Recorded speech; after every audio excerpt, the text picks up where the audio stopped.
Assalamu alaikum. This is Physics 281. In this lecture, I will proceed to discuss the transverse wave motion in the string. Recall that from previous lecture, we had this expression for y, which is equal a sine of omega t minus kx, where k is the wave number defined as 2 pi over lambda. The complex form of this is y equal a to I omega t minus kx. Now let's move to the what's called characteristic impedance of a string. We defined Z as the characteristic impedance by transverse force over the transverse velocity, which is T over V, but we know from previous lecture that V square is T over rho. Substitute for V here. We get that Z is equal rho times V. Rho is linear mass density, which is measured by kilogram per meter. Now let's discuss the reflection and transmission of waves on a string at some boundary. The boundary here at x equals 0. The velocity and the left portion of the string is v1.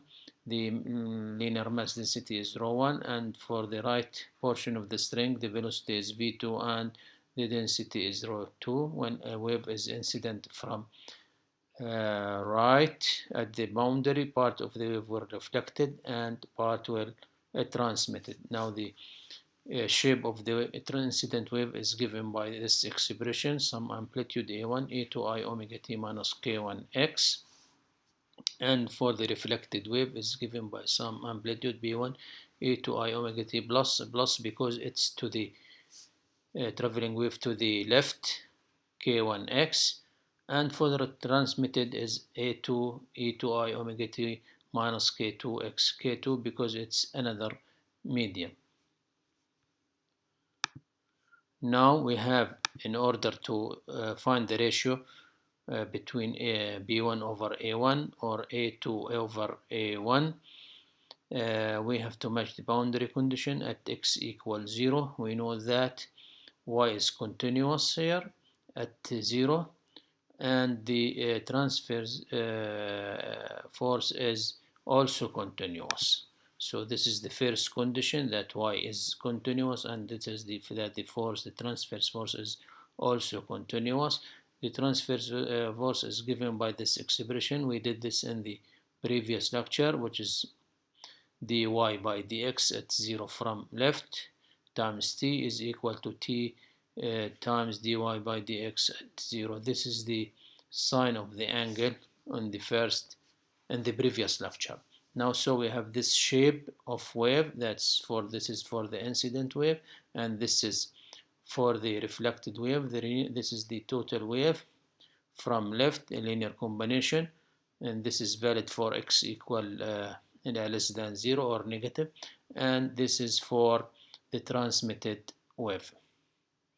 Now put x equals 0 in this expression.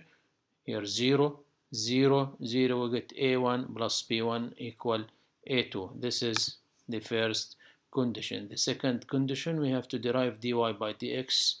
Now derive dy by dx, here we get minus k1 a1 times the exponential plus k1 b1 times the exponential.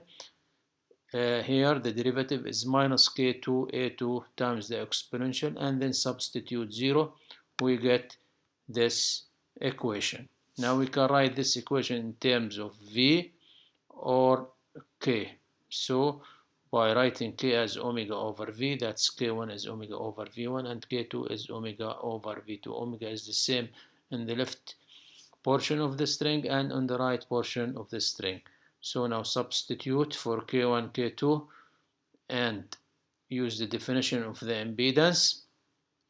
We get z1 of a1 minus a2 equals z2 times a2. Now we have the two equations, this one and this one. We have to find the ratios. To find the transmission coefficient, which is defined by a2 over a1, multiply the first equation by z1 and then add. We get t equal to z1 over z1 plus z2. Now to get b1 over a1, which is defined the reflection coefficient, of the amplitude,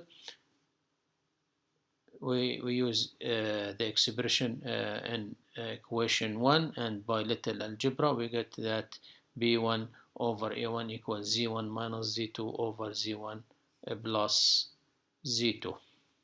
We can get the same results. Instead of using the exponential form, we can use a cosine wave like this. The incident wave is AI cosine omega t minus k1x. The reflected wave is plus a sub r cosine omega t plus k1x. The transmitted wave is a sub t cosine omega t minus k2x. Again, matching the boundary conditions at x equals 0, we get these two relations. For t, the definition of t is a sub t over a sub I, which is given by solving for this ratio. We get 2k1 over k1 plus k2, and for r we get k1 minus k2 over k1 plus k2. If k2 is greater than k1, it means that this term is negative. It means that AR is out of phase with respect to AT. Now, with respect to AI, this is AR over AI. This is I, not T. This is I. Now we can write these expressions in terms of the impedance using this relation. So we have T is 2 K1 over K1 plus K2, which is 2Z now by its over Z1 plus Z2, which is the same expression, and for R we get the same expression. Now let's look at R. If Z2 is greater than Z1 or K2 greater than K1, it means that the reflected wave is out of phase with respect to the incident wave. For T, it's A2 over A1. This is positive. It means A1 and A2 are in phase. The incident and the transmitted wave are in phase. This is a schematic diagram. This is the incident wave pulse to the right. It is transmitted with the same shape to the right, but for the reflected wave it is out of phase 180 degrees.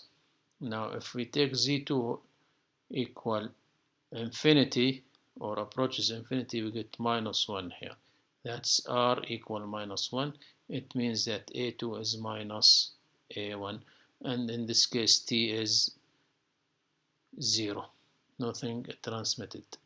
Now if we take Z2 equal 0, then in this case Z2 equals 0, we get R equals Z1 over Z1, which is 1, and for this we get 2, which is equal A2 over A1.